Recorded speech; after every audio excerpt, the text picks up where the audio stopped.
Good evening and welcome. It's May 14th, Wednesday, and we're halfway through the month. And I want to give a warm welcome to all you people. I've been having some issues with SteamYard, seems lately. Um, I think my show producers had the same problems too. So,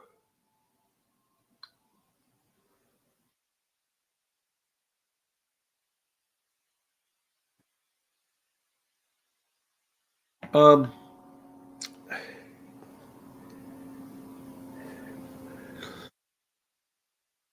it is a special place I have in this live stream. I've been doing this twice a day, 7 days a week. That's 14 live streams. I've been doing this now for 19 months since October 2023. I'm on from 10 o'clock in the morning, Monday through Friday, and then again at 8 o'clock in the morning on Saturday, Sunday. I'm on every night at 7 o'clock. And tonight, as well as this morning, I had a message that said there are too many people logged on or something with SteamYard. So I had to, I guess, remove people so that I could get on. And it took me a hard time to go through them. So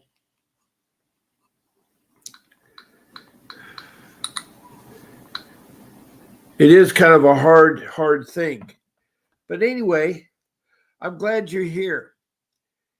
Now, my show is Fight CPS and Stop Taking Our Children. I'm your host, Bob Pace.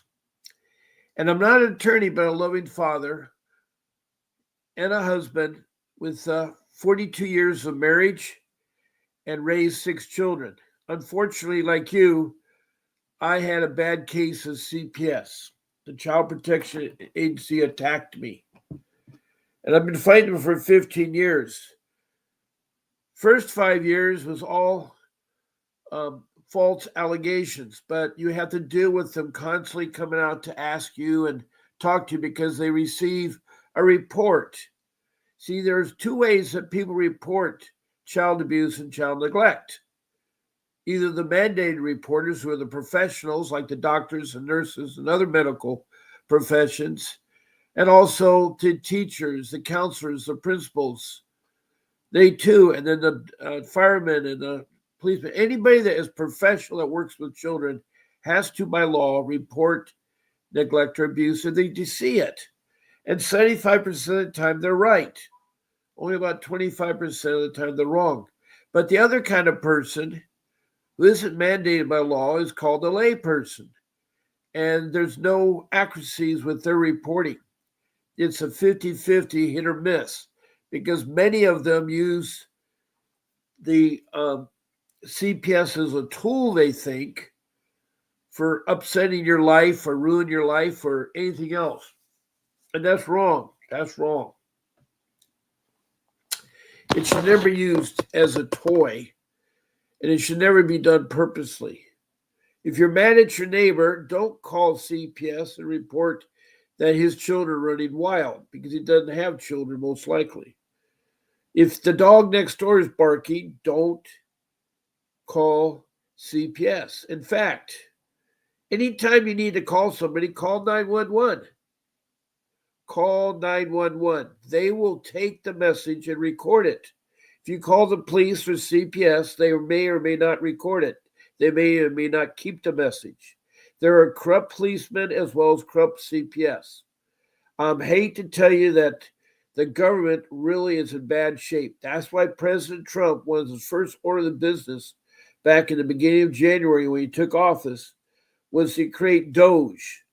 And he put his longtime friend, Elon Musk, in charge of it.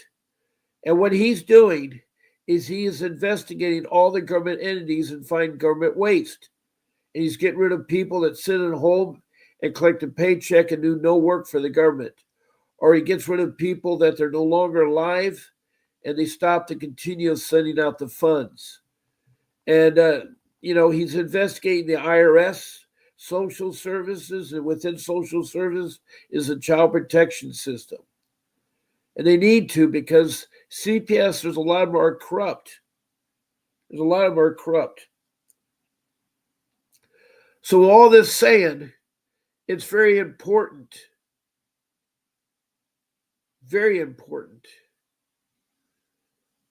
that you be careful, because you don't know who you're talking to in the child protection system. Now, I can use the names Child Protection Services, Department of Children and Family Services, Department of Children's Services, the Cabinet, but there's too many names for all the entities that protect our children from neglect and abuse, and also supposed to do family reunification. And they're not doing that. There's lots of ways that has been stopped.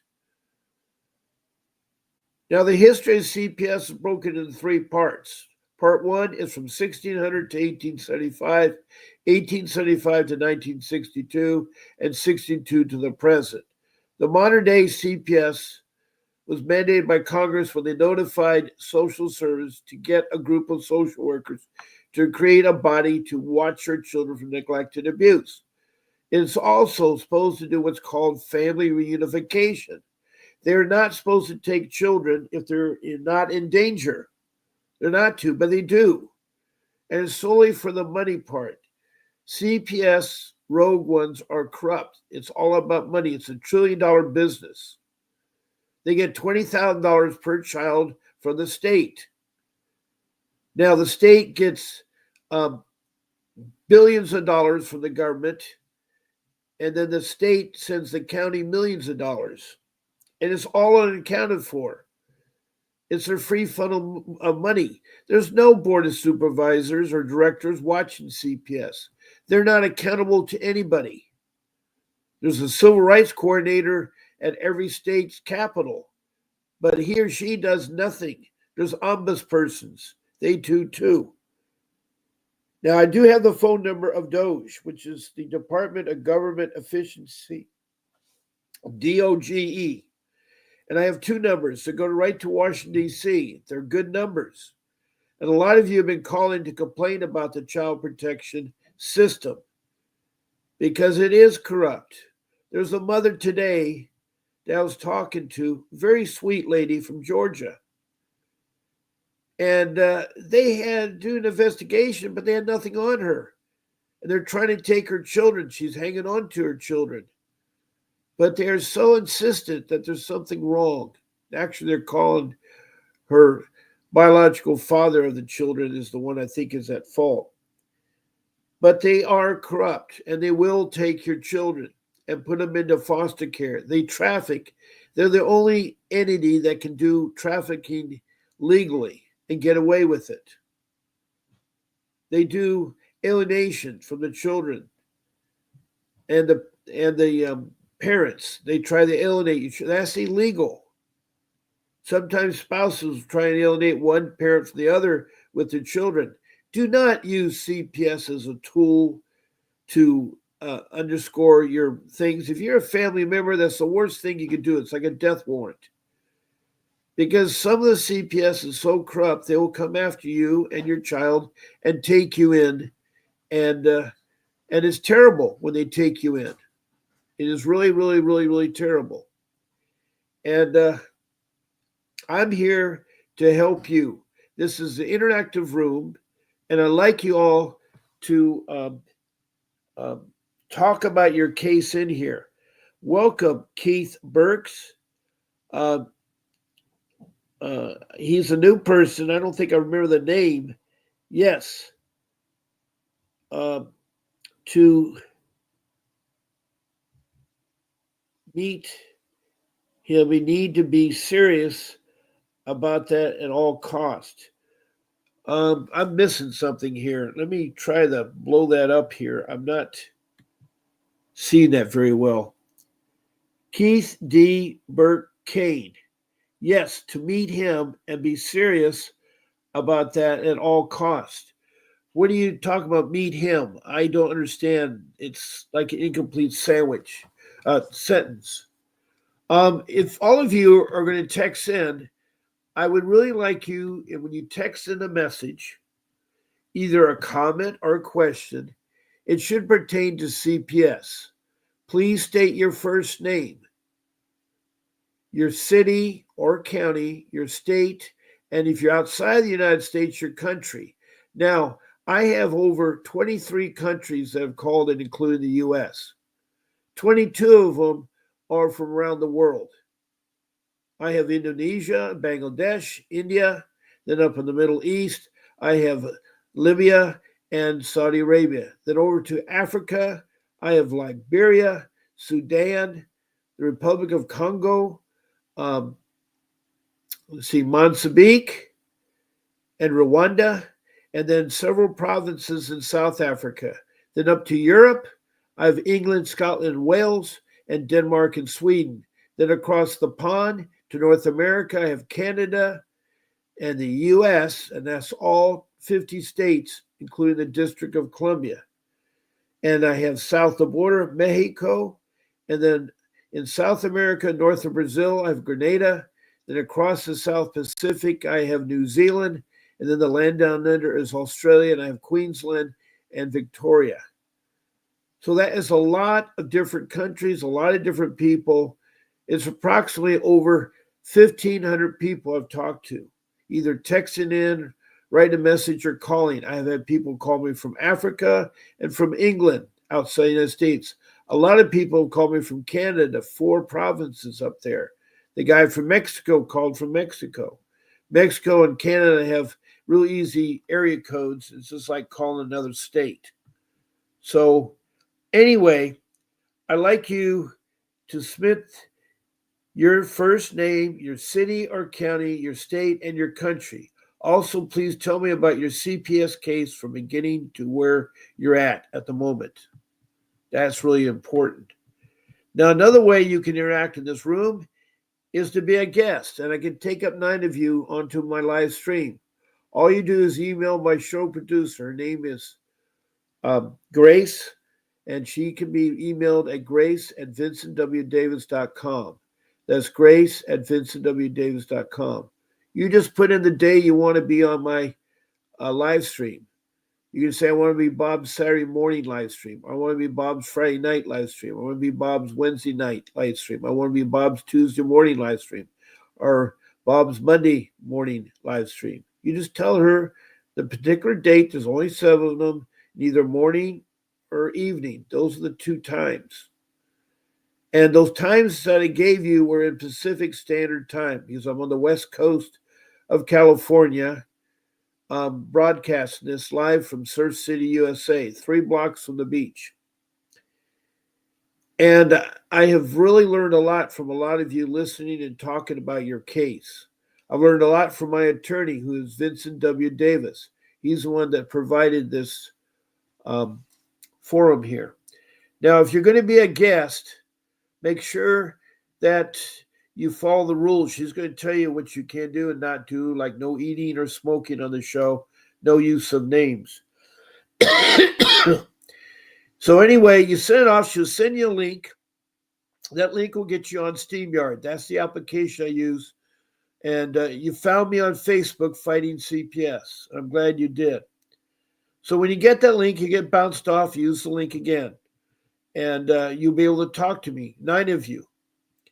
Now, the last way that you can interact with this podcast is you can call in right now at 626-698-0990.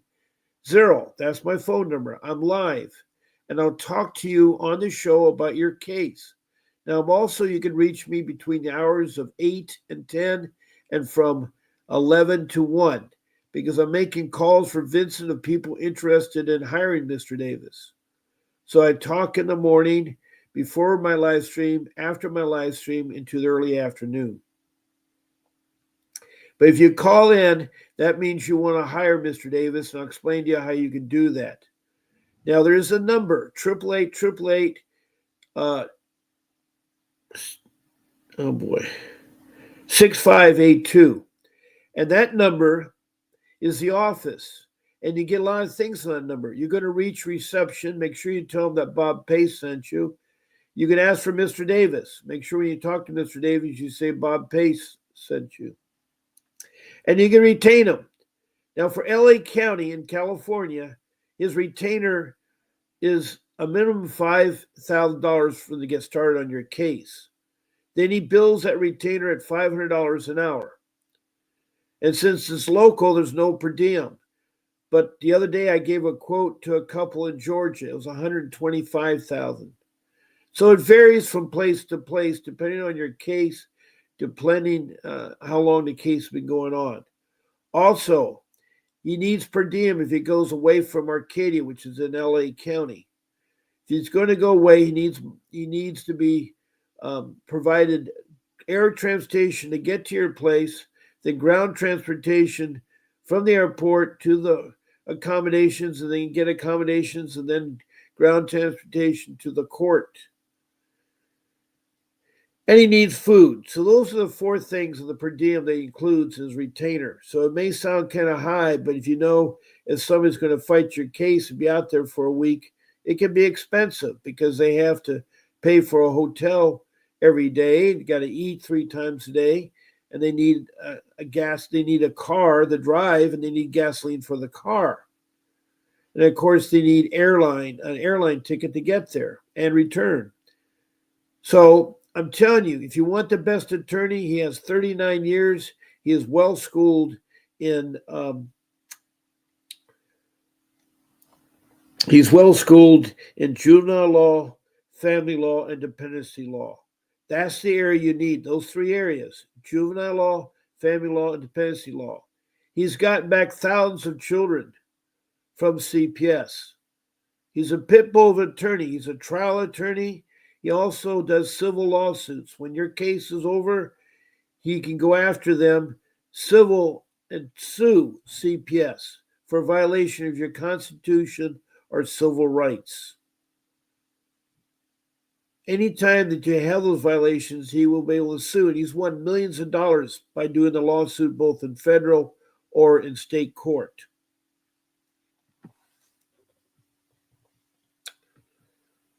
Now, I usually have a lot of people come in here, and I have a second person besides Keith, who I have no idea where he's from, but I have a Florida mom against what DCF is. That is CPS. That's the child protection entity in Florida called DCS, Department of Children and Families. And so this mom, Florida mom, says, they said my kids on the internet and television, and when I found out, they arrested me. Oh, what's this? They sold my kids on the internet and television. They sold your kids? I've never heard of that before. When I heard out, they arrested me falsely, and someone else, and someone else, and deprived me of my children. And my blind mom's family members helped sell my children. That is awful. I've never heard of a CPS selling children. So is this the DCF in Florida? And what city in Florida? What county in Florida? I know there's bad places in Florida. Anyway, Florida mom, help me out here. Jennifer Rehand Butler, Bravo, Juniper, Florida, Palm Beach County, Florida Court. Okay, who is Jennifer Raham Butler Borve? Is that the name of the social worker or the judge? We're not supposed to use names on this show. Now, Keith, I've not forgotten about you, but I need to know where you're from. And you said you're serious about that at all costs. Who do you want to meet? And Florida mom against Department of Children and Families, the CPS. They sold her kids on the internet and television, and when I found out, they arrested me. Why would they arrest you falsely? Because you saw your kids being sold. Now, what you all need to do is make sure you call 911 if you want to know how your children are doing or anything like that. The reason why I'm telling you to call 911 is that you have a public record of what transpired. CPS is very corrupt, and so are the police. That's why you need to go to 911. And I'm telling you, they are too.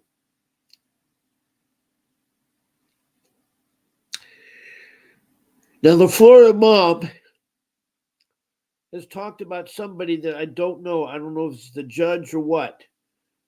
She's in Palm Beach County in Florida and the circuit court there. So I want to help you. I want to help you, Florida mom. I want to help you, Keith.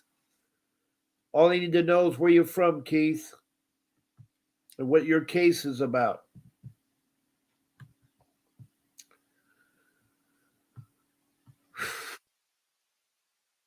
Now, as we're waiting for people to come to the room, I'm going to share something really important that I found.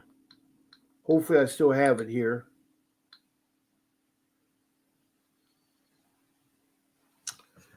This was an article I found not too long ago, I think a day or two ago. And this is an opinion that was published on The Hill. It's not the view of The Hill, but it's opinion.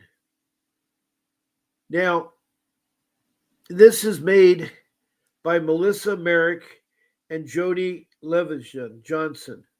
This opinion are the contributors. This was made May 12th of 2025 at 10 in the morning. It says children do their best with their families.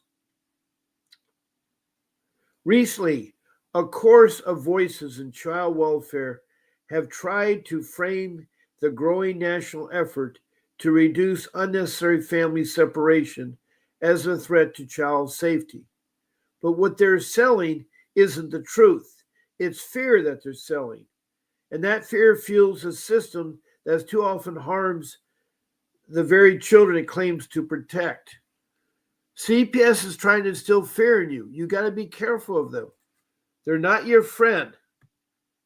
They're not your friend, and not all of them are good. Now, here's the real truth. Children do best with their families. Studies have shown that children do best with their families. The child welfare system has for far too long confused poverty with neglect. People that are in poverty are supposedly neglecting their children. That is so wrong. Punishing families who are poor with separation rather than offering the supports that can keep families together safely. Social service is mandated to help people with food, shelter, clothing, transportation, medical, and even a job. They're required to do that.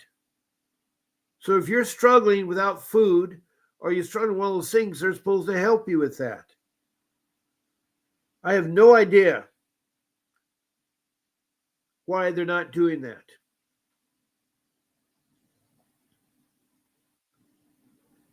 Now, punishing families who are poor with separation rather than offering the support that can keep families together safely. According to the federal statistics, 75% of all child maltreatment cases involve neglect. 75%, not abuse. And what often is labeled as neglect is a frequency, a symptom of poverty. Because you lost your job, because you had a natural disaster and you lost your home down the river or was burned to the ground in a fire, doesn't mean you cannot raise your children and you're not neglecting them. A symptom of poverty, inadequate housing, food, and insecurity, lack of children, or missing medical appointments. It's not the willful failure to care for a child, but a lack of resources to do so. Still, more than 1/3 of all children in the U.S. experience a child protection service investigation by 18.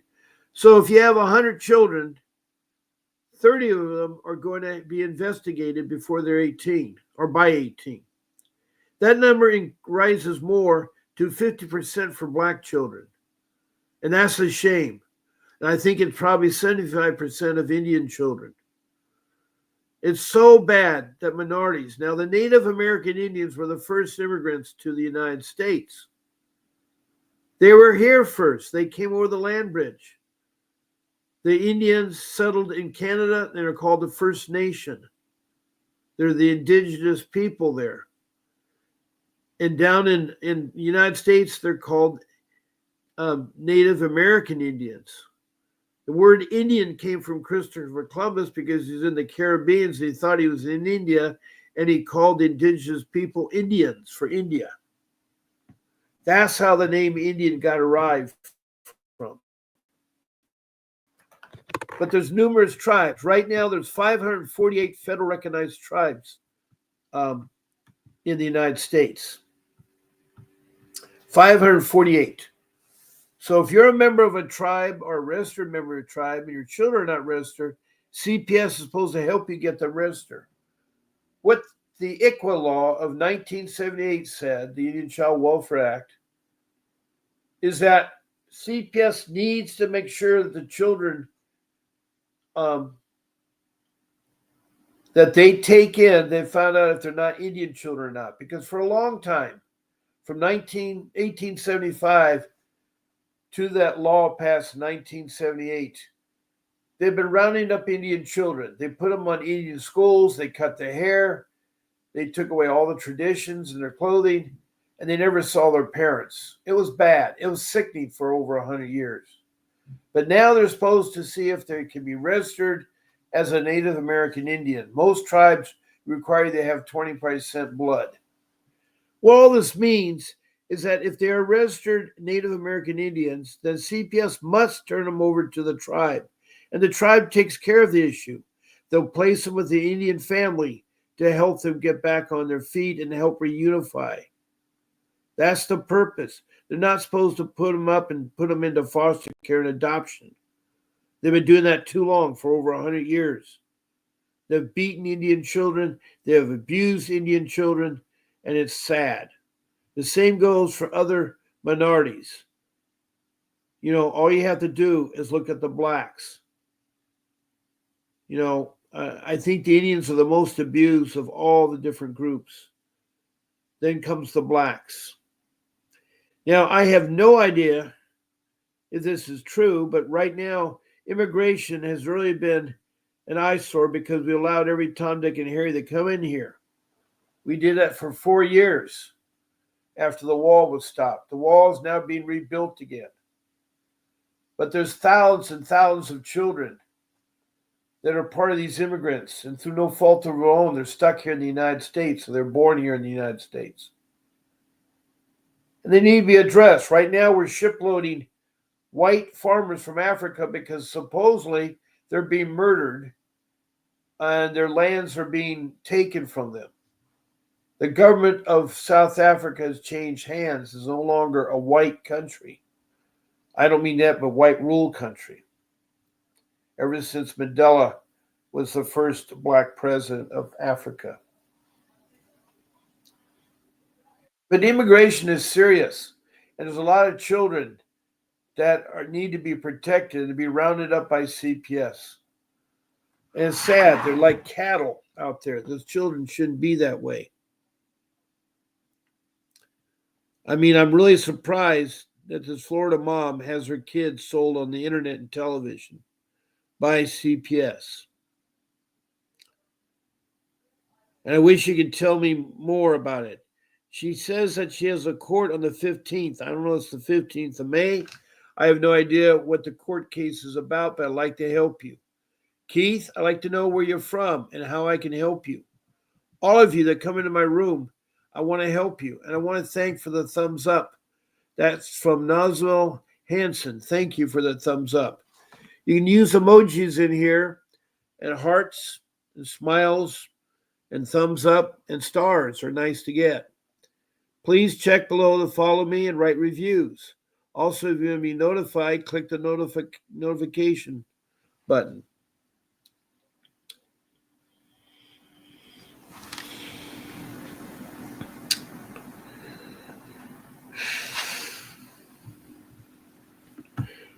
Now, I know we have more people in here. They're just not acting up. So I will read this article more because it's a good article. It's a good article. These investigations by CPS are invasive, traumatic, and often lead to unnecessary separations from family members. Yet there's little evidence that these disruptions lead to a better outcomes. In fact, research shows just the opposite. Shows just the opposite.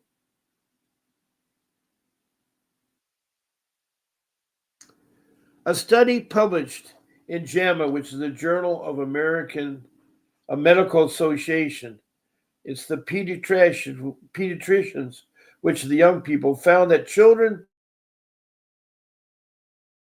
placed in foster care mental health issues. That is sad. Mental health issues. Struggle in school and encounter the criminal legal system than their peers who remain at home, even when these peers have similarly challenging conditions. The author concluded that foster care placement can compound the harm children have already experienced rather than alleviate it. Critics often invoke children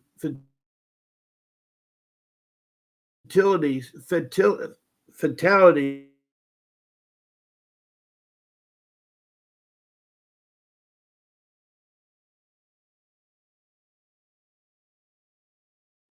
from maltreatment have actually declined over the past year.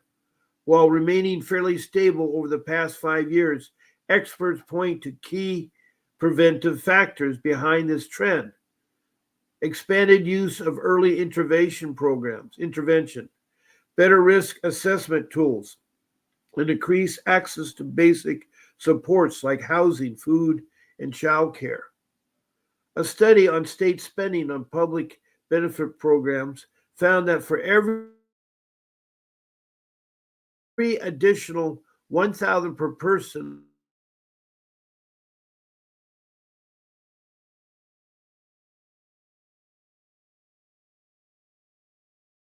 percent, rather than evidence for more surveillance. These numbers show that when we invest in support, we save lives. The uncomfortable truth is that we built a surveillance state around poor families, and we call it protection. The mandated reporting system that is the center of child welfare policy is flawed and has led to over-reporting of cases. Of the 4.4 million referrals from mandated reporters, those are your professional reporters, in 2019, 2 million, half of them, were screened out, meaning they did not warrant investigation. Too often, I want to know what it is about lay people. Too often, family supports and child safety are held up as a false dichotomy. We can both support families in a way that helps prevent the need for government intervention and provide the safety measures that protect children where harm is alleged. That includes offering such services as home visiting, child tax credit, or housing assistance, because the research is clear. When families access to the basic support of child maltreatment, when families have access to basic supports, child maltreatment declines. Consider the data in the states that implemented the expanded child credit in 2021. Food insecurity and financial hardships dropped significantly. Second, a national study by researchers at the Mark Chafin Center for Healthy Development found that increases in access to such concrete support as rent assistance and utility aid led to reduced involvement by children protection services. Third, high quality home visiting programs like the Nurse Family Practitioner and Healthy Families of America led to a decrease in substantial reports in child maltreatment by much as 48%. This isn't ideology, it's evidence. Let it be clear, there are cases of real heartbreak and abuse. And yes, some children must be removed from parents for their safety, but those cases are not in the norm. The overwhelming majority of families caught in the system are just struggling and dangerous. They deserve support, not separation. We also can't ignore how disproportionately black families are reported, investigated, and separated from their children. Studies show that even when controlling for income and the type of allegations, black children are more likely to be removed than white children. This isn't a coincidence. It's bias baked in every level of decision making. The real truth the real truth about child welfare in America is that it's not keeping all the children safe, but it could. It's time we move from our surveillance to a support, from punishment to partnership. Because when we give families what they need, we protect children best. Um, that's a pretty heavy article. It goes on and on and on. I'll talk more in a little bit here, but I want to get back to the people in the room. Keith, Burke, I have no idea where you're from or what your CPS case, but I'd like to hear from you. Florida mom, it sounds terrible what you have there. I'd like to hear more from you, how the case got started and what your allegations are. And now we have a new person, Kayla Steffens. Hi, Kayla, and welcome to the live stream. Kayla Steffens, I wish I could find an attorney. I won't pay for someone I can't meet. I understand that. And by the way, for all of you that call in or a guest on my show, you get a free 15-minute private consultation on Zoom with Mr. Davis. It's free. All you have to do is talk on my show or be a guest on my show, and you get that free session with Mr. Davis and ask all your legal questions. He's not a clock watcher, and he will help you. Now I have another person called Key Benny.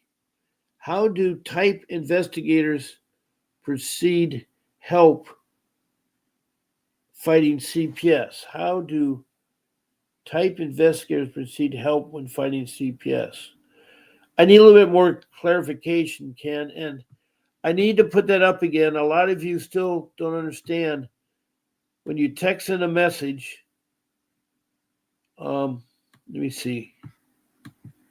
When you text a message, either in a comment or a question, please have it pertain to CPS. Also, please show your first name, your city or county, and your state. And if you're from outside the United States, your county. Your country. Also, please let me know about your CPS case from beginning to where you're at the moment. So I like you all to do that.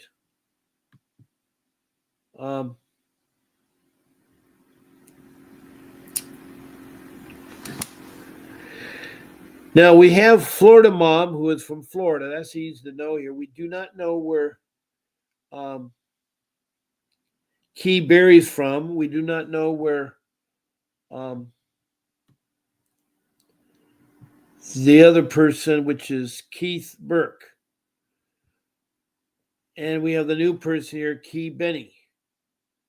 Now, hello, Margaret, and welcome. Margaret, I know, is from California. She's in the Kern County area, and she dropped on her. Now she's working to get her children back. And so what's the latest news, Margaret, if you can tell me? And thank you for the good evening. Now, Kay Benny says, how does the investigation process help with fighting CPS? And Key Benny is from North Carolina in Statesville. Glad to meet you, Key. Well, it helps with the investigation process because what they're trying to do, they have alleged call either from a mandated reporter, the professional, or from a layperson with allegations you've done abuse, neglect, or both. with allegations. And right now, the way CPS works with allegations, you're guilty until you're proven innocent. All CPS cases, you start off as guilty till you're proven innocent. Till you're proven innocent. Now I'm going to put my phone number up there, and I'd like you all to call it if you can. I'd like you to call it. Now, Margaret says she's from California. I'm in the 6-month review. Okay, good. She had Mr. Davis get her out of her criminal charges, which was good. So it does work. Mr. Davis does work. And she's one of the people in my room that has hired Mr. Davis.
Now, Margaret says, at this time, I'm having issues with the lack of communication, particularly when CPS changes my visitation schedule.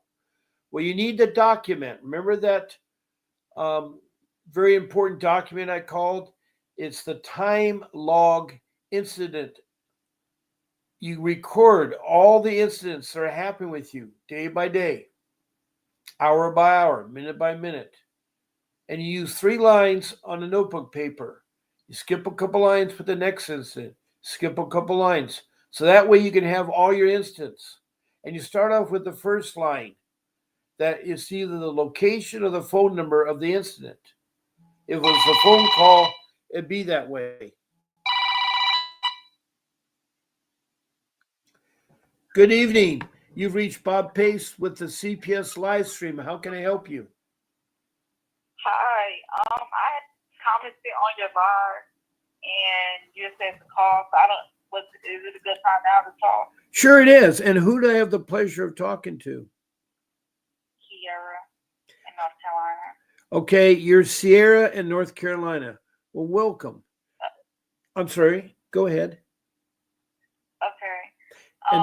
And what I like you to do, Sierra of North Carolina, is to tell me from the beginning how your case started and where you're bringing us all the way up to today, where you're at.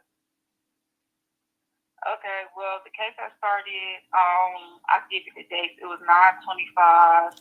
Okay. 24. And there was a friend. It was a male that was at my house. I didn't want him there knocking on my door, so I had called the police. But this wasn't the first time of me calling the police on him to leave my residence. And so the police officer, he was irritated, and so he had said that if I had called 911 again, that he would lock me up. So he locked me up that morning. Is he say it was wrong for you to dial 911 for help? Yeah. It's very informative, and a policeman's got to learn. You call 911 because you don't know what agency is going to come and assist you. You have a situation, and you're feared for your life. There's nothing wrong with calling 911. It isn't a waste of anything. It's paid for. You pay for 911. And when you talk to 911, they don't docket the documents. They record everything you say, and they keep track of it. If you call the police or CPS, they'll do just the opposite. They'll hide things and they'll bury things. You can't trust CPS or the police. Not all of them are okay. Now, I'm not saying all police or all CPS are bad, but there's enough of them that makes it very suspicious. So that policeman was wrong for Yeah. you dialing 911 because you wanted help. So when 911, when you called into 911, what did you tell them? That this man I was told him knocking, that. this man was hanging at your house? Yes, I told him that he was at my door and I didn't want him there. So the police kid came out there and he had Okay. All right. arrested me, and my kids are in the home, and so I was like, my kids are in the house. And you're Y'all protecting can your arrest me. kids because what they always will try to get is that you call neglect because you didn't protect them. You did protect them by calling 911. So you did the right thing. Correct. Correct. So then I had got arrested, and I was Oh, then wait, looking slow down now. about. Why would they arrest you if you said a man is bugging you at your home? He had charged me with misuse of 911 because he had said that I needed to have called the non-emergency hotline. I believe that was what it was called. He said I was supposed to have called that instead of calling 911. And so he arrested me for misuse of 911. That is the most Whenever, craziest thing I ever heard of. Boy, oh boy, that yeah, policeman from North Carolina has a lot of education to do. yes, I was looking to eventually start trying to charge him with it because even whenever we went to court, I had asked my. So the DA had said that he asked, was there a domestic violence paperwork already? So I had brought it to court, and he said I was right in calling 911. So they had dropped it, but my kids, the situation happened with CPS. So later on that day, when I had gotten out of jail, I was looking for my kids, and I had called my sister to come, and she was with my kids up at CPS, and she had said that they were trying to take the kids away, and I was like, "What do you mean they're trying to take the kids away?" So I had went Well, up. the first thing you need to do, and if they're trying to take the kids, there's no reason they can stay with next of kin. But the only reason they can take child from you is that if you're showing neglect or abuse, and it has to be an extreme case of neglect and abuse. Just because it's a minor thing, they can't take the kids. Got to be in danger. They're with your sister, correct? No, they were CPS that got to my house before my sister did. Oh, jeez. And how old are the So kids? How old are the kids? 11, 6, and 2. All right, the 2-year-old, I can understand their concern. The 11-year-old should be able to watch the 6-year-old and the 2-year-old. And if the Correct. police gave an undocumented arrest, they're setting you up, is what they're doing. They're setting you up. Yeah. And that is And wrong. so, That is wrong. You've been taken advantage of. yeah. And so when I had got into CPS, she had sat us around like an oval table, and it was a supervisor there, and I think he's retired now, but he was an ex, but he worked for a jail, so he had like databases to search your name up, and so they were searching up like old relationships that I had with like a previous individual, and they were like, "You're picking bad men, you're having to call the police and stuff like that." They was like, "And who knows if you did this with other people that you were in a relationship with. It's just that it wasn't 911 involved." So they were trying to do a TSP for my kids, and so I had said that they could go with my mother, but I didn't sign any documents, and so my mother, I was watching her sign the documents, and they were asking me to sign documents, and I told them I didn't feel comfortable signing them, and I did not sign them. And so the kids, I let them go to my mother's house. And so November comes, it was November 18th, they were saying that they were going to give me the kids back as long as I did the mental health assessment, which I did do. And so when November 18th came, I had grabbed the kids from my mother's house, and I took them to my house. And so then the weekend had passed by, and I guess the social worker, she had called the school that my kids were going to, and she was asking like where the kids were at. And so I guess the principal had told her that the kids hadn't been there in a couple of days. And so she had came Monday, which was November 18th, and she had brought like an order from the judge saying to take the kids. And so then the kids, they're in the CPS case now, and we just had the adjudication was supposed to be January 14th, but then the judge, I guess she got too booked and busy, so then she made it go to November. I meant to February. And February came, and then I had to stand up and say something, and I was like, this will be the we need to be heard. And so when March came, I had did all the classes they had asked me to do. I had did the assessments they wanted me to do, and they already had this position for March 11th. But when we went to court, March 12th, that's whenever everything kind of was brought to our attention of what was going to happen. The kids were going to get taken, and they were going to remain in custody, supervised visits, and everything. And so now what are they accusing you of? Are they accusing you of neglect or abuse or both? They're accusing me of neglect. I think it's called dependency, and it was neglect and dependency. That's what they were accusing me of. Well, because why? Did you ask them because I got arrested? You accuse me? I had my sister come over for my children when I got arrested. How's that neglect? Of course, you don't think about that. I know you don't think about that. It's not your fault because a lot of things I did wrong too. There's a lot of things I did wrong too.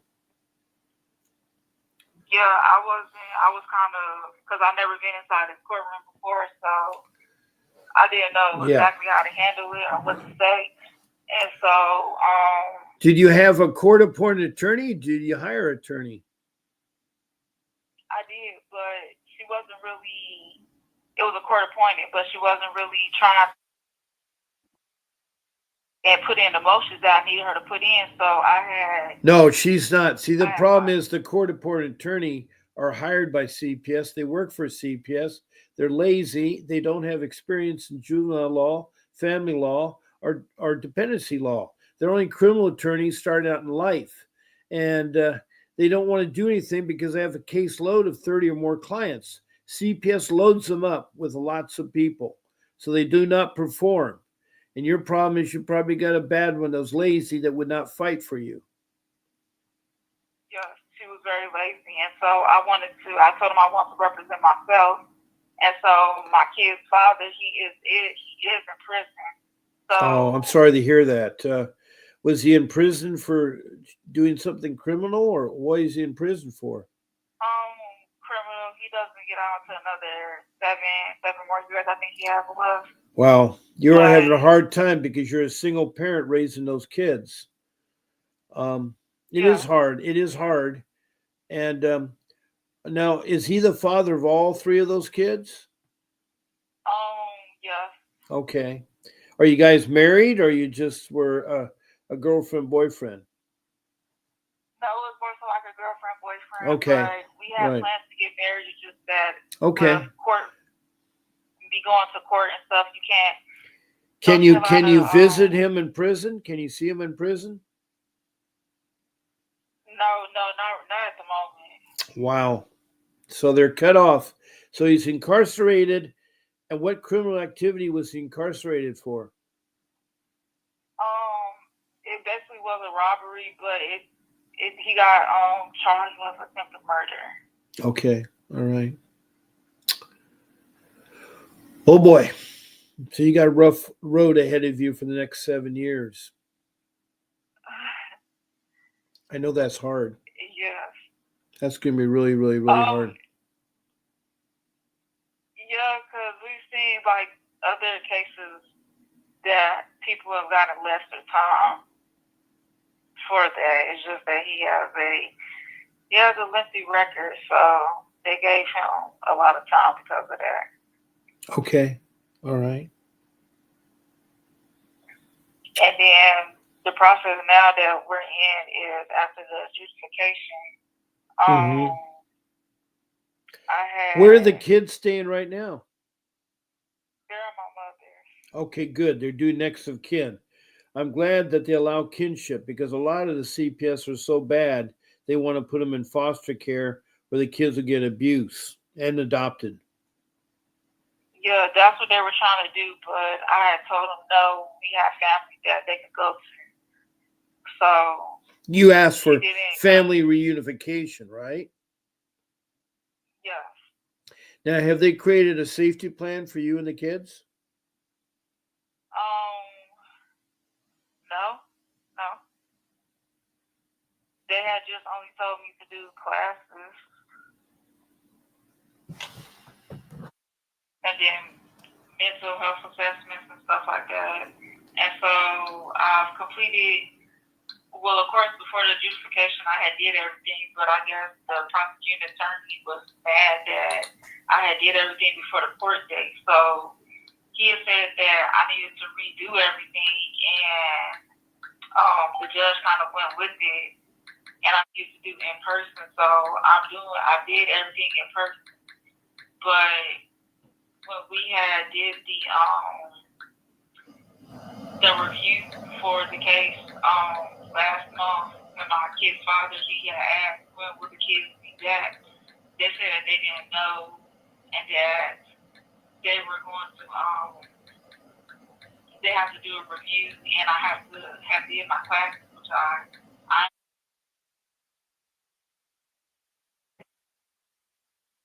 give them back. Okay. And this is one of the counties that people say that it takes them a long time to get the kids back close to life.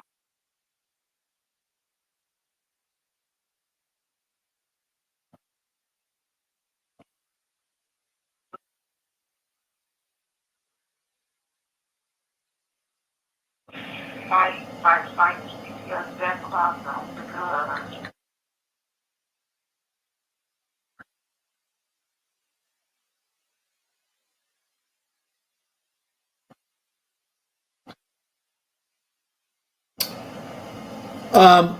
So when's your next court date? it's June. And what is that court date about? A review of your plan? I believe so. It will be the 6-month review.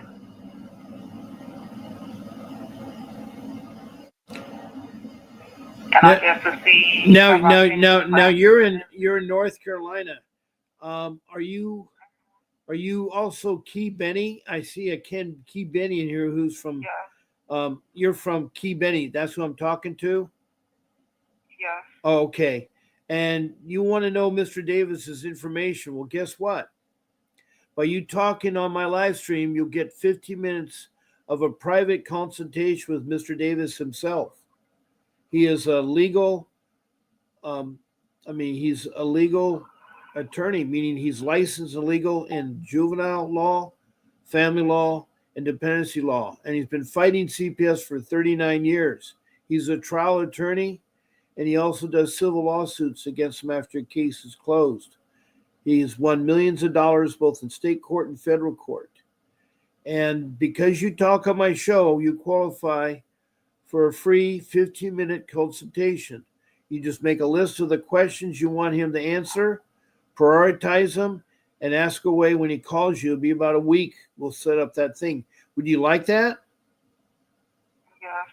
Okay, to do so, all you have to do is the number you called in. You text me at that number with your full name, your email, and your phone number, and then I'll contact my show producer, Grace, who will set up a private one-on-one consultation with Mr. Davis in about a week. Okay. That's all you'd have to do. Now, I'm running close on my time. I'm only supposed to go to 8 o'clock. I think it's already after 8. And thank you for the heart key. And thank you, Normal Hanson, for the heart too. And then thank you for the Norma Hanson for the thumbs up. Thank you all for that. And I want to thank Margaret King. I document when I send Mr. Davis an email of the issues at hand. That's good. That's good. And looking back, I could not have gone through without an attorney like Mr. Davis. See, Margaret, who is from California in Kern County, is using Mr. Davis.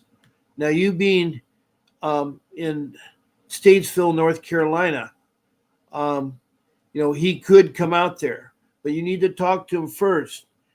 And I want to thank, who else here? Kayla Stephenson. Okay.